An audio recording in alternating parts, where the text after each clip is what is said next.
கவர்ச்சி வெறும் பேச்சில் மட்டுமே வந்தது தான் திமுகங்கிறது உலகத்துக்கே தெரியும். அதனால் இந்த பேச்சு இனிமே எடுக்கூடாது. ஆனால் அவர் சொல்லும்போது அந்த கவர்ச்சி இல்லைன்னா நம்ம தான் கட்டாயம் வெற்றி பெறுவோம் 200க்கு மேலே அப்படின்னு சொல்லி. அப்படியா? இவர் தான் சுதந்திர போராட்ட தியாகியா ஸ்டாலின்? உண்மையான திமுகவின் தோல்விக்கு அப்போ என்னதான் சார் காரணம்? 5 ஆண்டு காலங்கள் அவருடைய தான் என்கின்ற அகம்பாவம், ஆணவம், இருமாப்பு, ஈனத்தனமான பேச்சுக்கள், அதனால் வெறுப்படைந்த மக்கள் தான் ஏற்றுக்கொண்டாங்க. காமராஜர் பற்றி கேவலமா பேசல, இந்த அயோக்கியெல்லாம் அதை பற்றி பேசலாமா? காமராஜர் பற்றி உங்களுக்கு தெரியுமா? முதல்ல சொன்னதுக்கு அப்புறமா அதை ஏற்றுக்கொடுக்கிற பக்குவம் இருந்துச்சா? இந்த கூட்டணியில 10 ஆண்டு காலங்கள் ஆட்சியில இருந்து எல்லாத்தையும் கொள்ளையடிச்சு சாப்பிட்டீங்கல்ல மன்மோகன் சிங் ஆட்சியில். அது முடிஞ்ச உடனே கூடா நட்பு கேடாய் முடியும்னு சொன்னீங்களே, அதுக்கு பேர் என்ன? இவங்க அப்பா வீட்டு சொத்து இவங்க பிச்சை போட்ட மாதிரி பேசுறீங்க. அவங்க அப்பனையும் அவங்க கட்சியுடைய பொதுச் செயலாளரையும் ஜெயிக்க வைக்க துப்பு இல்லை. நீங்க என்ன மற்றவங்களை பற்றி பேசுறது? காங்கிரஸ் ஒரு சந்தர்ப்பவாதத்தில் செயல்படுது, இன்னைக்கு ஆட்சி கிடைச்ச உடனே கிளம்பி போறாங்க அப்படின்ற மாதிரி சொல்றாங்களே. ஆட்சியே வேணாம், தியாகி அவங்கலாம். நீங்க 35% வாக்கு வாங்கியிருக்கீங்க, ரைட்டு. அவன் ஒரு ஆள் நின்று 35% வாக்கலாம். நீங்க 24 கட்சி சேர்ந்துலாம் வாங்கியிருக்கீங்க. விஜய் அவர்கள் அடுத்து கலைஞர் உரிமை தொகை போட்டார் 1000 ரூபாய். இன்னைக்கு காலையிலேருந்து கலைஞர் உரிமை தொகை எல்லாருமே கிரெடிட் ஆயிடுச்சு. முதல் கையெழுத்து அடுத்த கட்டமாக என்ன போடுவார்ன்றது பெரிய கேள்வியாக இருக்குது. ஏன்னா அந்த 200 யூனிட் இலவச மின்சாரத்தில் பெரிய கேள்வி இருக்கு. 500 யூனிட்டுக்குள்ளே யூஸ் பண்ணாதான் 200 யூனிட் இலவச மின்சாரம்னு சொல்லிட்டாரு. ஸோ எந்த செயல் திட்டங்களை செயல்படுத்துவார்னு நினைக்கிறீங்க? ஏன்னா எந்த செயல் திட்டங்களே செயல்படுத்த முடியாத அளவில் ஆட்சிக்கு 2 நாள் கூட ஆகலையே, இவ்வளோ பேசுறீங்க. 60 வருஷம் தேங்காய் நாரில் ரப்பர் பண்ணுவோம், கடல் பாசியில் அல்வா பண்ணுவோம், 50-60 வருஷம் சொன்னாங்களா? அப்பெல்லாம் நீங்கள்லாம் உயிரோட இருந்தீங்களா, செத்து போயிட்டீங்களா? கஜானா காலின்ற முதல் வார்த்தை சொல்லும் போது ஆமா சொல்றாங்களே, கஜானா காலியா இல்லையா? அதை சொல்லுங்க. தமிழ்நாட்டுடைய கடன் எவ்வளவு சொல்லுங்க? 10.5 லட்சம் கோடி. 1/2 லட்சம் கோடியை யார் கொடுப்பா? நீங்க கொடுப்பீங்களா? நான் என்ன கேட்கிறேன், இந்த 6 லட்சம் கோடி கடன் வாங்கினீங்க, எதுக்கு மூலதனம் போட்ட? அது சொல்லு. அதுக்கு தானே வெள்ளை அறிக்கை தரேன்னு சொன்னோன்னு குதிக்கிறீங்க. வெள்ளை அறிக்கை தந்தா இப்ப தெரிஞ்சு போயிரும்ல, ஏன் குதிக்கணும் நீங்க? வேணான்னு கொடுப்பதற்கு மனசு வேண்டும், அது உங்களுக்கு இருக்கான்னு பாருங்க. மனசு உங்க அப்பா விட்டு பணத்தை கொடுக்குறீங்க. அவர் பேசுற அந்த பைத்தியம் பேசுறத பத்தி நீங்க பேசாதீங்க. உனக்கு தைரியம் இருந்தா, தெம்பு இருந்தா, எங்களால தான் ஜெயிக்கிறேன்னு சொல்லிಇಲ್ಲ. நான் எங்க கட்சி தலைமையை கேட்காம சொல்றேன். எங்க 5 எம்எல்ஏ நாங்க ராஜினாமா பண்றோம், உங்க எம்எல்ஏ ராஜினாமா பண்ணுங்க, திரும்பி எலெக்ஷன் நிப்போமா? ஏஐ பற்றிய பயம் இனி வேண்டாம். சிக்கலான டெக்னாலஜியை சாமானிய தமிழனுக்கும் புரிய வைக்கிறது உன் ஏஐ அறிந்தால் புத்தகம். விவசாயம் முதல் வியாபாரம் வரை ஏஐயை உங்கள் முன்னேற்றத்திற்கான ஏணியாக மாற்று. இன்றைய வாசியுங்கள் உன் ஏஐ அறிந்தால். பிரைம் 9 தமிழ் நேயர்கள் அனைவருக்கும் வணக்கம். இன்றைய நமது நேர்காணல் நம்முடைய இணைந்திருப்பவர் காங்கிரஸ் கட்சியை சார்ந்த திரு வேலுச்சாமி அவர்கள். சார் வணக்கம். வணக்கம். தமிழக அரசியல்ல பெரிய ஒரு சுனாமி பிரட்டி போட்டுருச்சு, நிறைய விஷயங்கள் மாறிடுச்சு அப்படின்ற மாதிரி எல்லா தலைவரும் கருத்தறிக்கல. முன்னாள் முதலமைச்சர் மு க ஸ்டாலின் அவர்கள் சொல்லியிருந்தது என்ன அப்படின்னா, விஜய் என்ற கவர்ச்சி சுனாமி தான் இந்த தமிழக அரசியல்ல இப்படி ஒரு மாற்றத்தை ஏற்படுத்தியிருக்கு. இது வெறும் கவர்ச்சி அறிக்கை, கவர்ச்சி சுனாமி, இதான் திமுகவின் தோல்வியை தவிர மற்றபடி நம்ம எந்த விதத்திலையும் குறைந்து போலன்னு சொன்னாரு. உண்மையிலே யாரு சொன்னா அப்படி? ஸ்டாலின் அவர்கள் சொல்லியிருக்காரு சார். கவர்ச்சி சுனாமி. அவர் சினிமா நடிச்சிருக்காரா இல்லையா? அவன் பையன் நடிச்சிருக்கானா இல்லையா? அவங்க அப்பா நடிச்சிருக்காரா இல்லையா? அவங்க மூலவர் அண்ணாதுரை நடிச்சிருக்காரா இல்லையா? என்ன பேச்சு தம்பி? ஒன்று சொல்ற போதே ஒரு கண்ணாடியை பார்த்து விரல் காட்டுற போது உங்களுக்கும் திரும்பி காட்டுன்னு அவங்களுக்கு புரிஞ்சுக்கணும். 4 விரல் உங்களை நோக்கி இருக்கு, ஒரு விரல் தான் முன்னால் போகுது. கவர்ச்சி வெறும் பேச்சில் மட்டுமே வந்தது தான் திமுகங்கிறது உலகத்துக்கே தெரியும். அதனால் இந்த பேச்சு இனிமே எடுபடாது. ஆனால் அவர் சொல்லும் போது அந்த கவர்ச்சி இல்லைன்னா நம்ம தான் கட்டாயம் வெற்றி பெறுவோம் 200க்கு மேலே அப்படின்னு சொல்லி. அப்படியா? இவர் தான் சுதந்திர போராட்ட தியாகியா ஸ்டாலின்? சொல்லுங்க. அந்த காலத்தில் அவர் இளமையில் இருக்கும்போது என்ன பாட்டு பாடுவாங்க தெரியுமா? ஊரில் பாத்திமா வாழ்ந்த கதை உனக்கு தெரியுமான்னு பாடுவாங்க தெரியுமா? அது என்ன விவரம்னு யாராவது பெரியவங்கிட்ட கேட்டுங்க. என்ன ஒரு தியாகம் பேசுகிற, நல்ல தியாகம் யோகியமா அவங்கள பற்றி பேசுங்க. இவங்கெல்லாம் விபத்தில் வந்தவங்க அரசியலுக்கு. உண்மையான திமுகவின் தோல்விக்கு அப்போ என்னதான் சார் காரணம்? 5 ஆண்டு காலங்கள் அவருடைய தான் என்கின்ற அகம்பாவம், ஆணவம், இருமாப்பு, ஈனத்தனமான பேச்சுக்கள், அதனால் வெறுப்படைந்த மக்கள் தான் ஏற்று போட்டிருக்காங்க. 5 ஆண்டு காலம். இது இன்னும் சொல்ல போனா விஜய்க்கு சாதகமாக விழுந்த ஓட்டை விட திமுக செய்த தவறுகளால் அந்த கோபமடைந்த மக்களுடைய விஜய்க்கு போட்ட ஓட்டுகள் தான் அதிகம். அதை அவங்க புரிஞ்சுக்கிட்டாங்கன்னா எதிர்காலத்துக்காக நல்லது, புரிஞ்சுக்கலன்னா பாவம், ரொம்ப கஷ்டப்படுவாங்க. இன்னுமே மக்களுக்கு நம்ம மேல வெறுப்பு இல்லை, ஆனா ஏதோ ஒரு காரணத்திற்காக ஓட்டு போடாத மக்கள். அந்த ஏதோ ஒரு காரணம் தான் இப்ப சொல்லிட்டேன்ல, போய் சொல்லுங்க அவர்கிட்ட. உங்க திமிரு பேச்சு. காமராஜர் பற்றி கேவலமா பேசுன இந்த அயோக்கியெல்லாம் அதை பத்தி பேசலாமா? காமராஜர் பத்தி உங்களுக்கு தெரியுமா? முதல்ல சொன்னதுக்கு அப்புறமா அதை ஏற்றுக்கொடுக்கிற பக்குவம் இருந்துச்சா? என்ன பெரிய தியாகியா நீ? உங்க அப்பன் தியாகியா? யார் தியாகி உங்களுக்கு? இந்த நாட்டினுடைய சுதந்திர போராட்டத்துக்கு போற காமராஜர் 9 வருஷம் ஜெயிலில் இருந்தார். ஆனால் உங்க கட்சியே இந்த நாட்டுக்கு சுதந்திரம் வேணான்னு மாநாடு போட்டு தீர்மானம் போட்ட கட்சி. இதெல்லாம் இளைஞர் உங்களை போல இளைஞர்களுக்கு தெரியல, அதனால இவங்க பேசுறதெல்லாம் கேட்டுக்கிட்டு இருக்கீங்க. மக்கள் மட்டும் தெளிவா இருந்தா வேற மாதிரி புரட்சியாயிரும்.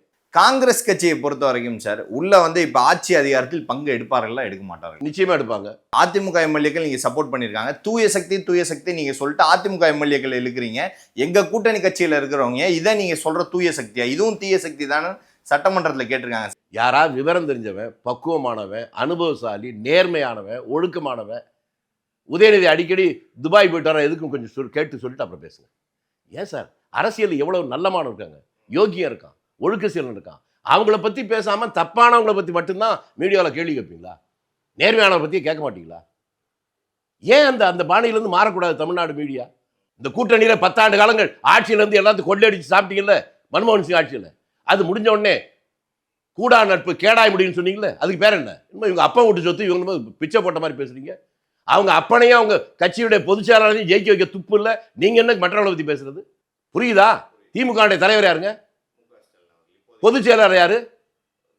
அந்த 2 பேருமே ஜெயிக்க வைக்க முடியல, அப்ப மற்றவங்களாம் நீங்க தான் ஜெயிக்க வச்சீங்களா?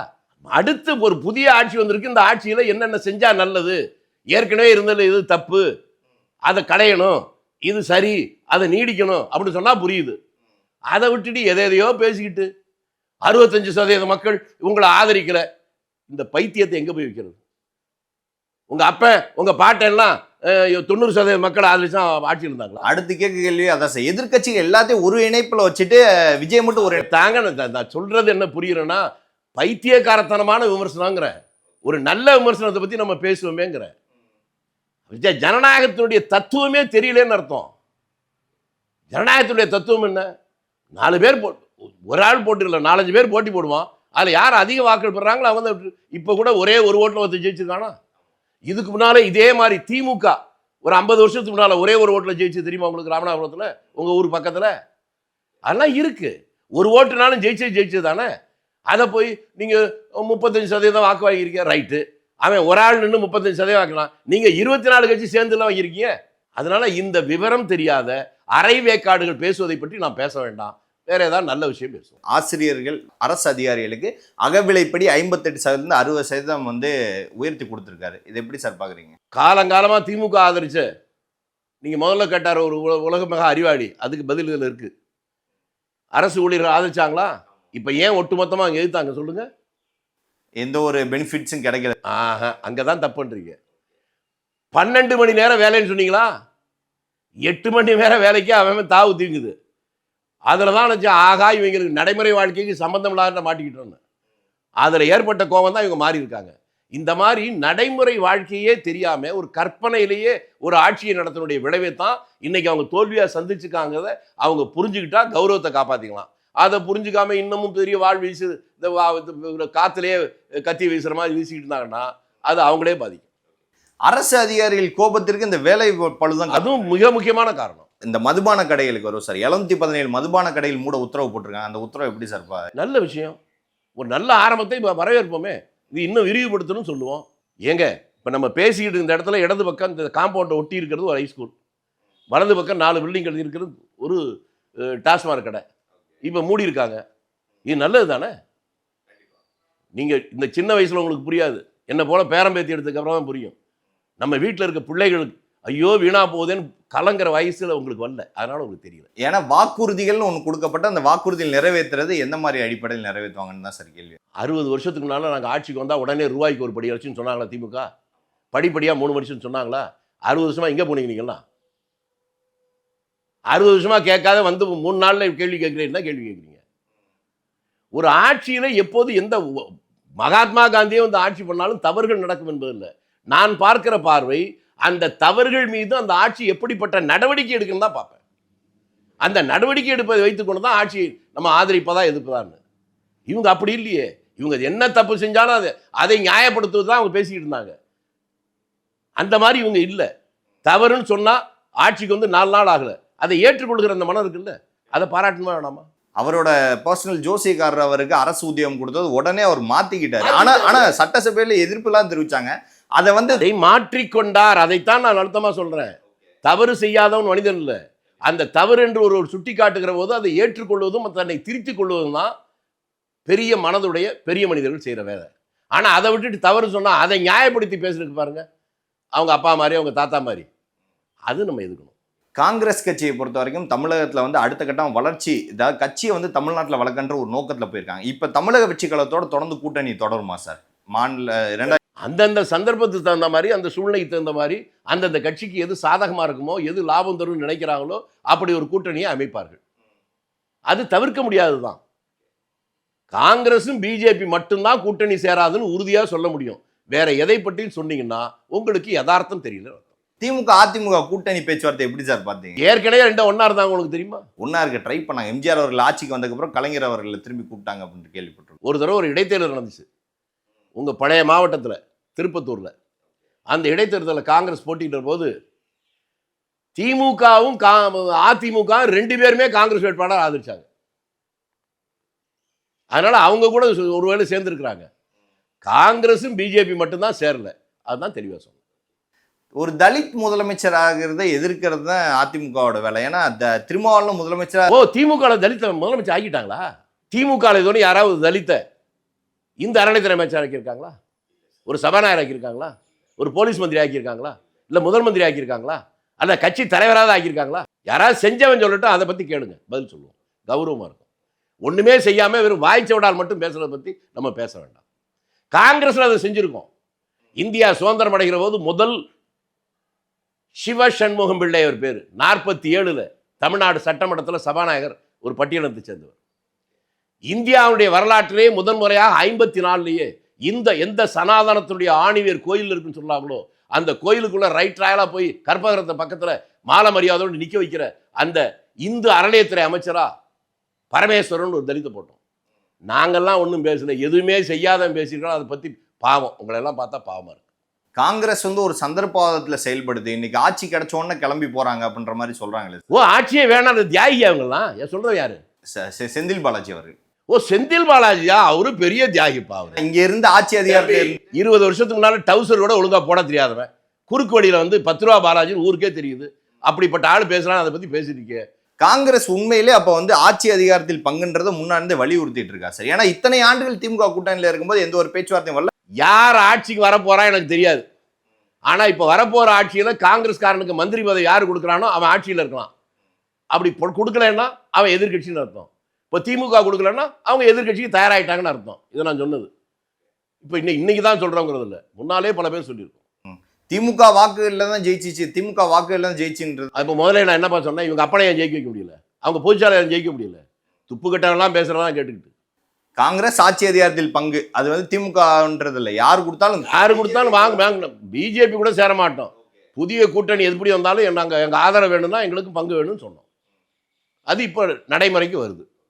ஏன்னா அந்த போஸ்டர் போட்டவொன்னே அதை ஸ்ட்ரைக் அடிச்சு இன்ஸ்டாகிராம், ராகுல் காந்தி இன்ஸ்டாகிராம்ல இருந்தே தூக்குறாங்க. என்னை விட உனக்கு விஞ்ஞானம் நல்லா தெரியுதுப்பா, உனக்கு நேரடியாக புரிஞ்சுக்க முடியுது. அந்த 2 பேருடைய படமே மக்கள்கிட்ட ஒரு பெரிய மாற்றத்தை உருவாக்கியிருக்கு. அப்புறம் ஆரம்பத்தில் நீ சொன்னிய சுனாமின்னு, இப்போ நடந்திருக்கிறது சுனாமி இல்லை, சுனாமி வந்து அழிவை உருவாக்கும். இங்கே அழிவை உருவாக்கல, அழிவிலிருந்து மக்களை காப்பாற்றிருக்கு. திமுக சட்டமன்றத்தில் வெளிநடப்பு பண்ணாங்க சார். விஜய் அவர்கள் ட்விட்டரில் போயிட்டு அதுக்கு வந்து பதில் சொல்லியிருந்தார். உடனே உங்களால் சோஷியல் மீடியாவில் மட்டும்தான் நடத்த முடியும், இது ஒரு சோஃபா ஆட்சி அப்படின்ற மாதிரி சொல்றாரு சார். சோஃபா கொடுத்து ஒவ்வொருத்தவங்களையும் கூப்பிடுறீங்க, இது ஒரு புஷ்பா படத்தில் நடக்குதுன்னு உதயநிதி சொல்றாரு சார். திரும்பியும் சொல்கிறேன், யாராவது மூளை இருக்கிறவன், அறிவு இருக்கிறவன், அனுபவம் இருக்கிற எதிர்கட்சி தலையை நீ வச்சுக்கப்பா, எனக்கு என்னப்பா? லூஸாக இருக்கிற லூசு தான். அவன் எதிர்கட்சி தலைவராக தான் நாட்டுக்கு பிரைம் மினிஸ்டராக இருந்தான். இவனே நாட்டுக்கு மக்களுக்கும் நல்லது செய்யணும்னு நினைக்கிறவன் பேசுகிற பற்றி பேசுவோம். விஜய் அவர்கள் அடுத்து கலைஞர் உரிமை தொகை வந்து போட்டார் 1000 ரூபாய். இன்னைக்கு காலையிலேருந்து கலைஞர் உரிமை தொகை எல்லாருமே கிரெடிட் ஆயிடுச்சு. முதல் கையெழுத்து அடுத்த கட்டமாக என்ன போடுவார்ன்றது பெரிய கேள்வியாக இருக்குது. ஏன்னா அந்த 200 யூனிட் இலவச மின்சாரத்தில் பெரிய கேள்வி இருக்கு. 500 யூனிட்டுக்குள்ளே யூஸ் பண்ணாதான் 200 யூனிட் இலவச மின்சாரம்னு சொல்லிட்டாரு. ஸோ எந்த செயல் திட்டங்களை செயல்படுத்துவார்னு நினைக்கிறீங்க? ஏன்னா எந்த செயல் திட்டங்களே செயல்படுத்த முடியாத அளவில் இருக்கு. ஆட்சிக்கு வந்து 2 நாள் கூட ஆகலையே, இவ்வளவு பேசுறீங்களே. 60 வருஷம் தேங்காய் நாரில் ரப்பர் பண்ணுவோம், கடல் பாசியில் அல்வா பண்ணுவோம், 50-60 வருஷம் சொன்னாங்களா? அப்பெல்லாம் நீங்கள்லாம் உயிரோட இருந்தீங்களா, செத்து போயிட்டீங்களா? கஜானா காலின்ற முதல் வார்த்தை சொல்லும் போது ஆமா சொல்றாங்களே, கஜானா காலியா இல்லையா? அதை சொல்லுங்க. தமிழ்நாட்டுடைய கடன் எவ்வளவு சொல்லுங்க? 10.5 லட்சம் கோடி. 1/2 லட்சம் கோடியை யார் கொடுப்பா? நீங்க கொடுப்பீங்களா? அந்த 10 லட்சம் கோடியில் 5 வருஷத்தை வாங்கினது எவ்வளவு? இவங்க ஆட்சிக்கு வந்தோடனே 6 லட்சம் கோடி கடன் வாங்கியிருக்காங்க. கணக்கு தெரியாத வீட்டில் நித்தமும் சண்டை. நீங்க தெளிவா சொல்லுங்க, மக்களுக்கு போய் சேரட்டும். 4.5 லட்சம் கோடி இருந்துச்சு இவங்க ஆட்சிக்கு வரும்போது. ஆட்சி விட்டு போகும்போது பட்ஜெட்டில் காட்டியிருக்கிறதே 10 லட்சம் கோடி. நான் என்ன கேட்குறேன், அந்த 6 லட்சம் கோடி கடன் வாங்கினீங்க, எதுக்கு மூலதனம் போட்ட அதை சொல்லு. அதுக்கு தானே வெள்ளை அறிக்கை தர்றேன்னு சொன்னோன்னு குதிக்கிறீங்க. வெள்ளை அறிக்கை தந்தா இப்போ தெரிஞ்சு போயிரும்ல, ஏன் குதிக்கணும் நீங்கள் வேணான்னு? 6 லட்சம் கோடி கடன் வாங்கியிருக்கிற, அந்த கடனுக்கு வாங்கின கடனுக்கு இந்த வீடு வாங்கினேன், இப்போ நீ வீட்டுக்கு போகிறப்பா நான் 10 லட்ச ரூபா கடன் வாங்கினேன்னு உங்கள் அப்பாட்ட சொல்கிறேன். வாங்கி என்னப்பா பண்ணேன்னா அந்த வீடு வாங்கியிருக்கேன்ப்பா, இல்லை இந்த கார் வாங்கியிருக்கேன்ப்பா, இந்த தோட்டத்துக்கு அட்வான்ஸ் கொடுத்துருக்குப்பா சொல்லுவில்ல. அது ஒன்றும் இல்லாமல் நான் ஊரூரா சுற்றினேன், அதில் செலவாச்சு சொன்னீங்கன்னா உங்கள் அப்பா என்ன சொல்லுவார்? அப்போ வெள்ளை அறிக்கை வந்தால் தெரிஞ்சிருமா இந்த 6 லட்சம் கோடி எதுக்கு நீங்கள் இன்வெஸ்ட் பண்ணீங்கன்னு? அதைத்தான் புதுசாக வந்திருக்கிற முதல் மந்திரி நான் வெள்ளை அறிக்கை தர்றேன்னு சொல்கிறாரு. ஏன் நீங்கள் குதிக்கிறீங்க? வெள்ளை அறிக்கை பார்த்து திமுக பயப்படுதா சார்? ஓ, சந்தோஷப்படுதா? அவங்க தான் தவிக்கிறாங்களேப்பா. வெள்ளை அறிக்கை வந்து அப்போ திமுக லட்சணம் என்னன்னு தெரிஞ்சிடும் வெளியே மக்களுக்கு. அந்த 6 லட்சம் கோடியை என்ன பண்ணியிருக்காங்கன்னு தெரிஞ்சிடும். அப்பதானே தெரியும். அது தெரிய வேண்டியது கட்டாயம் இல்லையா? நீங்களும் நானும் தர்ற வரி பணத்துல தானப்பா அது வட்டி கட்டுறாங்க. அப்ப அதுக்கு நமக்கு தெரியணுமா வேணாமா? அதை தெரியறதுக்கு வெள்ளை அறிக்கை தான் தேவை. அந்த வெள்ளை அறிக்கையை தருவேன் என்று புதிய முதல்வர் சொல்லியிருக்கிறார். இதை சரியா தப்பா? கஜானா காலியானது அப்போ முழுக்க முழுக்க உண்மை. எந்த ஒரு செயல் திட்டமும் இப்போதைக்கு செயல் ஏன்பா 6 லட்சம் கோடி புதுசா கடன் 6 லட்சம் கோடி எவ்வளவு நாள் புரியுதாப்பா? அவங்க சொல்லும்போது என்ன சொல்றாங்கன்னா, நாங்க இருக்கும்போதும் கடன் இருந்துச்சு, ஆனா நாங்க ஒரு ஆட்சியை கொடுத்துருக்கோம்னு சொல்றாங்க. நீங்க வந்த உடனே கஜானா காலின்னு எப்படி சொல்ல முடியும்? கொடுப்பதற்கு மனசு வேணும்னு மு க ஸ்டாலின் சொல்றாரு சார். கீழ்பாக்கத்துல போய் அடங்க. 6 லட்சம் கோடி கடனா கஜானா காலின்னு தானே பார்த்தோம். அதைத்தான் சொல்லியிருக்காங்க. வரும்போதே கஜானா என் பேர் என்னன்னு கேட்குறீங்க, வேலுசாமி. என்னப்பா 10 நாளைக்கு முன்னால தான் சொன்னீங்க, 10 வருஷத்துக்கு முன்னால தான் சொன்னீங்க, இன்னைக்கு அதை சொன்னீங்க. எதுவும் இருமுன்னே அதானே சொல்ல முடியும். அதை போய் ஏன் சொல்லேன்னு கேட்டா ஏதோ மனநலம் பாதிச்சு போச்சு. தோல்வியில ஏதோ அரசாங்கத்துல 10 லட்சம் கோடி கடன் இருக்கு அப்படின்னு சொல்ற போது கஜானா காலி அப்படின்னு தானே சொல்ல முடியும். வேற எப்படி சொல்ல முடியும் சொல்லுங்க? வேற என்ன வார்த்தைன்னா சொல்லுங்க. இல்ல கடன் இல்ல, நாங்க ஏற்கனவே நிறைய பணம் வச்சிருக்கேன், நீ கணக்கு கொடுங்க, முதல் மந்திரி தானே, உனக்கு அவன்கிட்ட இருக்கும்ல, எடுத்து போடு, வெள்ளை அறிக்கை நீ போடு. நீ என்னடா வெள்ளை அறிக்கை கொடுக்குற? நான் கொடுக்குற மாதிரி வெள்ளை அறிக்கை. அனுப்ப காமராஜ் சொன்ன மாதிரி திருச்சியில் ஒரு பிஹெச்எல் கட்டியிருக்கோம், நெய்வேலியில் ஒரு சுரங்கம் கட்டியிருக்கோம். அவர் சொல்லலை, அப்படி சொன்னார்ல. அது மாதிரி நான் இந்த ஊரில் ஆலையை கட்டியிருக்கேன், இந்த ஊரில் சுரங்கம் வச்சிருக்கேன், இந்த ஊரில் இந்த திட்டத்தை பண்ணியிருக்கேன், அந்த ஊரில் அந்த திட்டம் பண்ணியிருக்கேன், இந்த அணையை கட்டியிருக்கேன், சொல்லுங்க. அதானே வெள்ளை அறிக்கை. அதுக்கு அதை கொடுக்கறத விட்டுட்டு வேற ஏதோ பேசிக்கிட்டு இருந்தா அதுக்கு என்ன அர்த்தம்? கொடுப்பதற்கு மனசு வேண்டும், அது உங்களுக்கு இருக்கான்னு பாருங்கன்னு. மனசு உங்க அப்பா விட்டு பணத்தை கொடுக்குறீங்க. அவர் பேசுற அந்த பைத்தியம் பேசுறத பத்தி நீங்க பேசாதீங்கிற. அரசாங்கம் என்னன்னா தெரியுமா உங்களுக்கு? பணம் கொடுக்கறது. இதுக்கு உங்களுக்கு சொன்னா கரெக்டா சொல்லணும்னா கடந்த காலத்துல காமராஜ் சொன்னதான் சொல்லணும். ஒரு முறை ஒரு ஊருக்கு போறாரு, நாங்க ரொம்ப கஷ்டப்படுறாங்க, ஏதாவது பணம் கொடுத்தா பரவாயில்லன்னு மக்கள் சொல்றாங்க.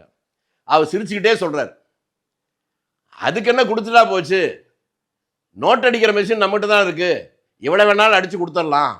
ஆனா அதை வச்சு நீங்க அந்த நோட்டை சாப்பிட முடியுமா? நீங்க சாப்பிட்றதுக்கு அரிசி பருப்பு வேணும்னு. இந்த எளிமையான இந்த உதாரணம் எல்லாருக்கும் பொருந்தும். இலவசம் கொடுப்பதல்ல ஒரு அரசினுடைய வேலை.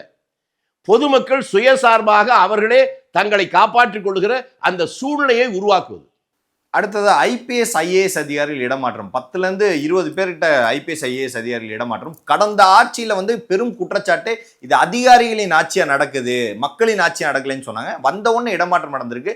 இது அதிகாரிகளின் ஆட்சியா நடக்கூடாதுன்றது உறுதியா இருக்கு சார். அதிகாரிகளின் ஆட்சியா அதிகாரிகளை மூலமாக ஆட்சி நடக்கணும்னா அதிகாரிகளே அதிகாரம் பண்ற ஆட்சியா இருக்கக்கூடாது. அதிகாரிகள்கிட்ட நீங்க சொல்றதை செய்யறது தான் அதிகாரிகளா இருக்கணும். அதிகாரிகள் சொல்றதை நீ செய்யறதுக்கு நீ எதுக்கு முதல் மந்திரி? அப்ப இந்த ஆட்சி வந்து மக்களின் ஆட்சி, அதிகாரிகள் வந்து ஆர்டர் போடுற மாதிரி தான் இருக்கும். ஆமா, அதிகாரியிடம் என்ன செய்ய வேண்டும் என்று சொல்வதுதான் அரசியல்வாதி. அதிகாரி சொல்றதை செய்யறதுக்கு அரசியல்வாதி இல்லை. மீண்டும் திமுக எழுந்து வரும். உள்ளாட்சி தேர்தல்கள் நடக்கும்போது எங்கள்கிட்ட இருந்து பிரிஞ்சு போனவங்களுக்கு எல்லாம் ஒரு பாடம் கற்பிப்போம். அவங்க அப்பா நிக்க வச்சு பஞ்சாபோட தலைவராக்கிடுவாரா? இல்ல சார், அது யார சொல்றாங்க? கிட்டத்தட்ட மறைமுகமா நான் என்ன சொல்றேன்னு உனக்கு புரியுதா? உனக்கு புரிஞ்சாதான் பாக்குறவங்களுக்கு புரியும். உங்க அப்பனையே ஜெயிக்க வைக்க முடியல, உங்க பொதுச்செயலாளர் ஜெயிக்க முடியல, நீ எதுக்கு இதெல்லாம் பேசுறேன்னு கேட்கிறேன். உனக்கு தைரியம் இருந்தா தெம்பு இருந்தா எங்களால தான் ஜெயிக்கிறேன்னு சொல்லல. நான் எங்க கட்சி தலைமையை கேட்காம சொல்றேன். எங்க 5 எம்எல்ஏ நாங்க ராஜினாமா பண்றோம், உங்க எம்எல்ஏ ராஜினாமா பண்ணுங்க, திரும்பி எலெக்ஷன் நிப்போமா? நீ தனியா நின்று பாரு. என்னைக்காவது திமுக தனியா நின்று இருக்காது சொல்லுங்க. உங்களுக்கு எதுக்கு இந்த தேவையில்லாத வெட்டி கித்தாப்பு? ஆனா காங்கிரஸ் 67 வருடம் தனியா மட்டும்தான் நின்றுச்சு. அதுக்கு பின்னாலே 2 தடவை தனியா நின்று. நீ தனியா நின்னதே கிடையாது. நீ என்னமோ வீராப்பா பேசிக்கிட்டு இருக்கிய. இல்லப்பா, ஒரு ஓட்டுல தோத்ததை பார்த்துட்டு இல்ல, இதெல்லாம் மனசுல வச்சுக்க. திமுக கூட்டணி இல்லைன்னா காலி தான். காங்கிரஸ் கூட்டணிலாம் திமுக இல்ல.